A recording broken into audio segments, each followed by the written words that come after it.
Welcome to Prachi academy YouTube channel. आशा करते हैं कि आप लोगों की पढ़ाई लिखाई अच्छी चल रही है, साथ ही साथ आप बोर्ड एग्जाम की तैयारी भी जोर शोर से कर रहे होंगे।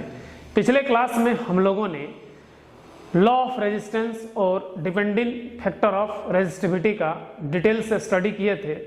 उसमें आप सभी स्टूडेंट का बहुत सारा प्यार मिला, उसके लिए सभी स्टूडेंट को थैंक्स। और जो स्टूडेंट इस चैनल में नए हैं, चैनल को सपोर्ट करने के लिए चैनल को सब्सक्राइब और वीडियो को लाइक कर दीजिए। चलिए टॉपिक को हम लोग कंटिन्यू करते हैं। आज उसी को जो डिपेंडिंग फैक्टर ऑफ रेजिस्टिविटी था उसी टॉपिक को कंटिन्यू करते हैं। और नेक्स्ट पॉइंट उसमें आता है डिपेंडिंग फैक्टर ऑफ रेजिस्टेंस, मतलब रेजिस्टेंस जो होता है किस किस फैक्टर पे हमारा डिपेंड करता है। तो सबसे पहला पॉइंट जो डिपेंडिंग फैक्टर ऑफ रेजिस्टेंस आएगा वो it is depend on resistivity, क्योंकि आपको मैं पिछले क्लास में बताया हूं कि रेजिस्टिविटी जो होता है एक मोलिकुलर रेजिस्टेंस होता है। अब बहुत सारा मोलिकुलर रेजिस्टेंस आपस में जब मिल जाता है, ज्वाइंट हो जाता है, तो रेजिस्टेंस का निर्माण करता है, रेजिस्टेंस का कंस्ट्रक्शन करता है। ठीक है, तो बहुत सारा रेजिस्टिविटी मिलकर के रेजिस्टेंस बनता है। इसका मतलब क्या है, रेजिस्टिविटी जो करेगा वो रेजिस्टिविटी पे क्या करेगा, डिपेंड करेगा रेजिस्टेंस। तो मतलब यहां पे साफ है मेरे भाई, किसी भी कंडक्टर में, चाहे सेमी कंडक्टर की अगर बात करें, अगर रेजिस्टिविटी अगर इंक्रीजिंग मोड में रहेगा, रेजिस्टिविटी किस में रहेगा, इंक्रीजिंग मोड में रहेगा। मतलब कि अगर रेजिस्टिविटी चाहे वो कंडक्टर हो, सेमीकंडक्टर हो, चाहे वो इंसुलेटर हो, अगर रेजिस्टिविटी इंक्रीजिंग मोड में होता है, ठीक है, तो ऑटोमेटिक रेजिस्टेंस भी क्या होगा, इंक्रीजिंग मोड में होगा। क्लियर है यहाँ पे। और रेजिस्टिविटी अगर डिक्रीजिंग, देखिए आईएनएस का मतलब इंक्रीजिंग, डीईएस का मतलब डिक्रीजिंग। और अगर रेजिस्टिविटी आपका डिक्रीजिंग मोड में है तो रेजिस्टेंस भी क्या होगा, आपका डिक्रीजिंग मोड में रहेगा। मतलब यहाँ पे जो डिपेंडिंग फैक्टर है वो पीटीसी फैक्टर है।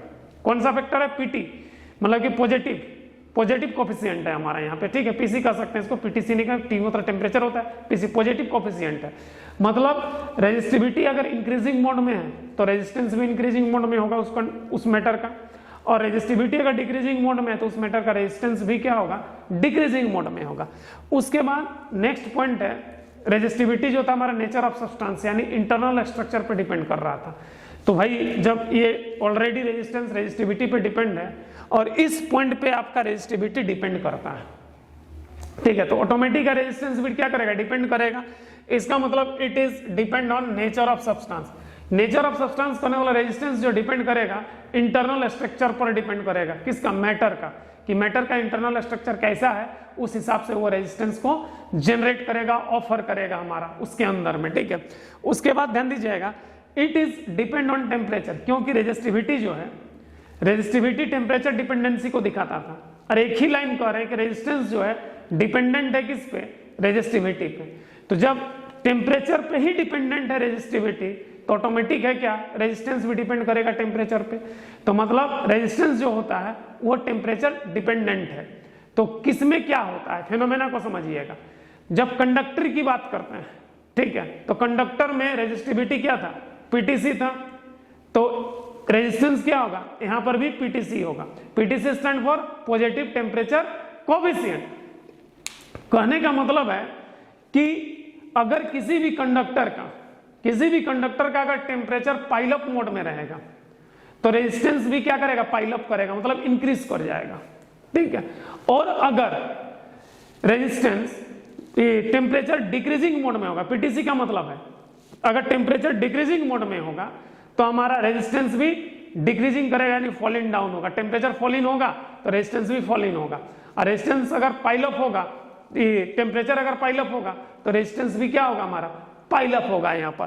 तो ये कंडक्टर के केस में हो गया। कंडक्टर में रेजिस्टेंस क्या होता है, पीटीसी होता है, मतलब पॉजिटिव टेम्परेचर कोएफिशिएंट। मतलब कि टेम्परेचर अगर बढ़ेगा तो रेजिस्टेंस बढ़ेगा कंडक्टर का, और कंडक्टर का अगर टेम्परेचर घटेगा तो रेजिस्टेंस भी घटेगा, मतलब डिक्रीज कर जाएगा यहाँ पे। अगर सेमीकंडक्टर में बात करें, सेमीकंडक्टर की अगर बात करें तो याद कीजिएगा, हम लोग का जो रेजिस्टिविटी था, रेजिस्टिविटी जो था किसी भी मैटर का, वो सेमीकंडक्टर में क्या था, हमारा एनटीसी था। और रेजिस्टिविटी डिपेंड किस में करता है, रेजिस्टेंस पे करता है।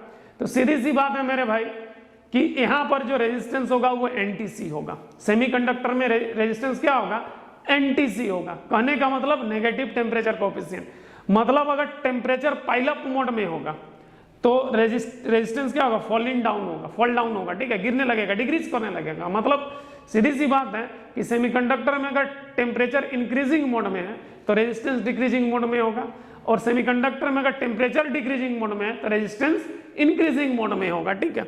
ये हो गया हमारा किसका, सेमीकंडक्टर में। उसके बाद आता है मेरे भाई इंसुलेटर की बारी। तीन ही मैटर होता है फिजिक्स के भाषा में, करंट इलेक्ट्रिसिटी में, कंडक्टर, सेमीकंडक्टर और इंसुलेटर।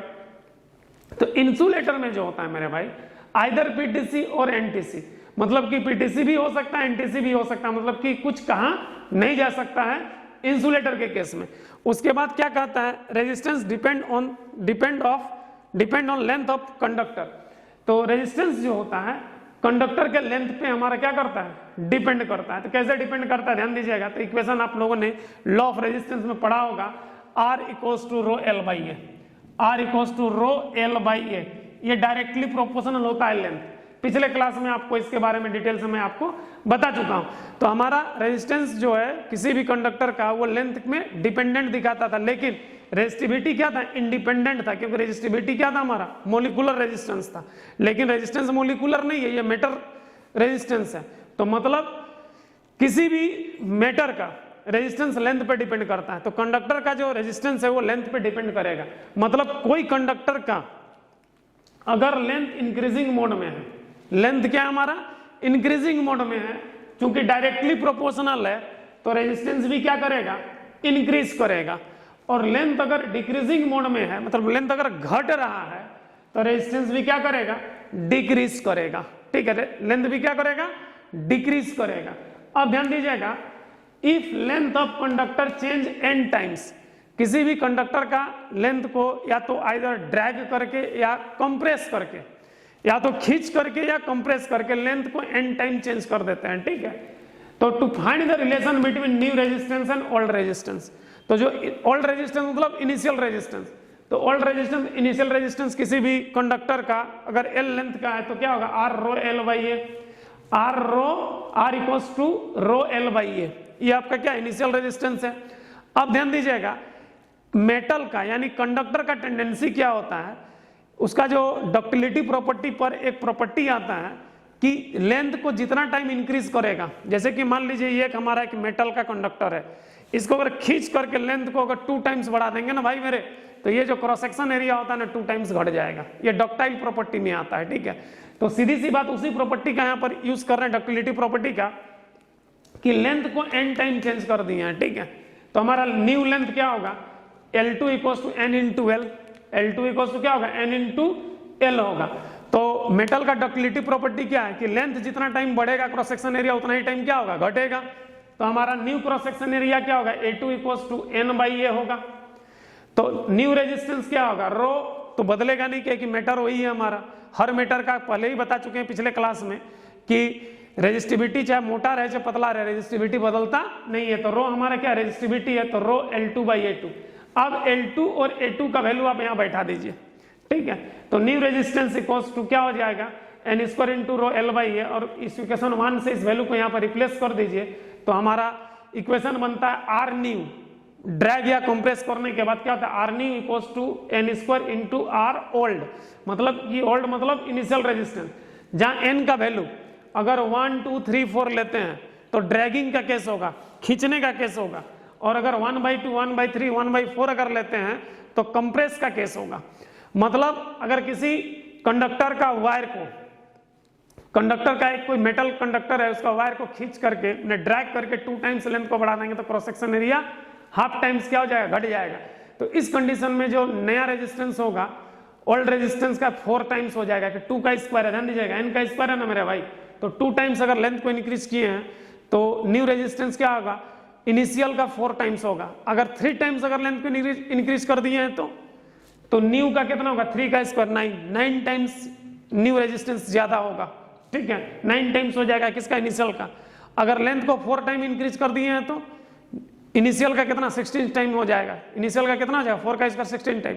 यही चीज अगर हम कंप्रेस करेंगे, अगर लेंथ को कंप्रेस करके 1/2 कर दिए, हाफ कर दिए, तो जो न्यू रेजिस्टेंस होगा इनिशियल का 1/4 होगा। 1/3 कर दिए कंप्रेस करके, तो इनिशियल रेजिस्टेंस का 1/9 होगा हमारा न्यू रेजिस्टेंस। अगर 1/4 कर दिए कंप्रेस करके, ठीक है, लेंथ को, तो हमारा जो न्यू रेजिस्टेंस होगा इनिशियल का 1/16 टाइम्स होगा। इस चीज को ध्यान में रखिएगा यहाँ पर, ठीक है, बड़ा ही मजेदार पॉइंट है मेरे भाई। उसके बाद resistance depend on cross section area. Resistance किस पे डिपेंड करता है हमारा? क्रॉस सेक्शन एरिया पे डिपेंड करता है। तो ध्यान दीजिएगा यहाँ पे, अगर किसी भी कंडक्टर का क्रॉस सेक्शन एरिया अगर इंक्रीजिंग मोड में होता है, क्योंकि यहाँ पर देखिए इनवर्सली प्रोपोर्शनल है, अगर एरिया बढ़ेगा तो आर हमारा क्या होगा? डिक्रीज करेगा। तो क्रॉस सेक्शन एरिया अगर इंक्रीजिंग मोड में है तो आर हमारा क्या करेगा? रेजिस्टेंस हमारा डिक्रीज करेगा। और क्रॉस सेक्शन एरिया अगर डिक्रीजिंग मोड में है तो रेजिस्टेंस हमारा क्या करेगा? इंक्रीज कर जाएगा, मतलब कि एक दूसरे का इनवर्सली प्रोपोर्शनल है। अब सवाल उठता है, if a cross section area of a conductor change N time to find relation between new resistance and old resistance. तो न्यू रेजिस्टेंस और ओल्ड रेजिस्टेंस के बीच क्या रिलेशन होगा? तो old resistance rho equals to L by A, फिर वही काम करते हैं, cross section area change N times, तो new area A2 equals to N into A. तो एन इंटू ए मतलब यहाँ कंप्रेसिंग का केस है, ठीक है, याद रखिएगा। तो न्यू लेंथ क्या होगा?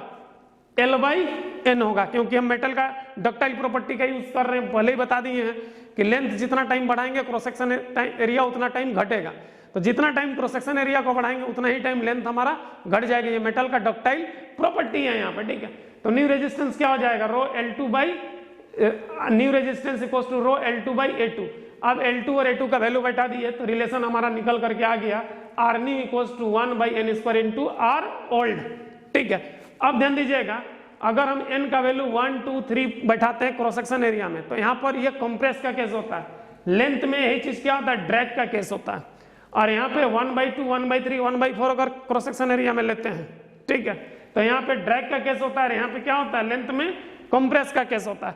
अब समझिएगा, यहाँ पर अगर क्रॉस सेक्शन एरिया को 2 टाइम्स बढ़ाएंगे, 2 टाइम्स इंक्रीज कर देंगे, तो न्यू रेजिस्टेंस जो होगा इनिशियल का 1/4 हो जाएगा, क्या कि 1/n² है। अगर क्रॉस सेक्शन एरिया को 3 टाइम्स बढ़ाएंगे तो न्यू रेजिस्टेंस इनिशियल का 1/9 टाइम्स हो जाएगा। अगर क्रॉस सेक्शन एरिया को 4 टाइम्स बढ़ाते हैं तो न्यू रेजिस्टेंस इनिशियल का 1/16 टाइम्स हो जाएगा। सेम चीज अगर उसको ड्रैग करके क्रॉस सेक्शन एरिया को अगर हाफ करते हैं तो न्यू रेजिस्टेंस जो होगा इनिशियल का 4 टाइम्स हो जाएगा, क्योंकि ये 1/2 बैठेगा, पलट जाएगा ऊपर, ठीक है, तो 4 टाइम्स हो जाएगा। वही चीज अगर क्रॉस सेक्शन एरिया को 1/3 करते हैं तो न्यू रेजिस्टेंस जो होगा इनिशियल का 9 टाइम्स हो जाएगा। वही चीज अगर क्रॉस सेक्शन एरिया को 1/4 करते हैं तो न्यू रेजिस्टेंस इनिशियल का 16 टाइम्स हो जाएगा। तो ये था मेरे भाई डिपेंडिंग फैक्टर ऑफ रेजिस्टेंस। यहाँ से बहुत सारा न्यूमेरिकल्स रहता है, और आप बुक अपना खोलिएगा और इस सब रिलेशन का यूज करते हुए आप न्यूमेरिकल्स को बनाइएगा। सारा न्यूमेरिकल्स लगभग बन जाएगा मेरे भाई यहाँ पर, ठीक है। आशा करते हैं कि आज की क्लास आप लोगों को अच्छा लगा। अगर अच्छा लगा तो चैनल को सब्सक्राइब और वीडियो को लाइक कर दीजिए। जय हिंद, जय संविधान।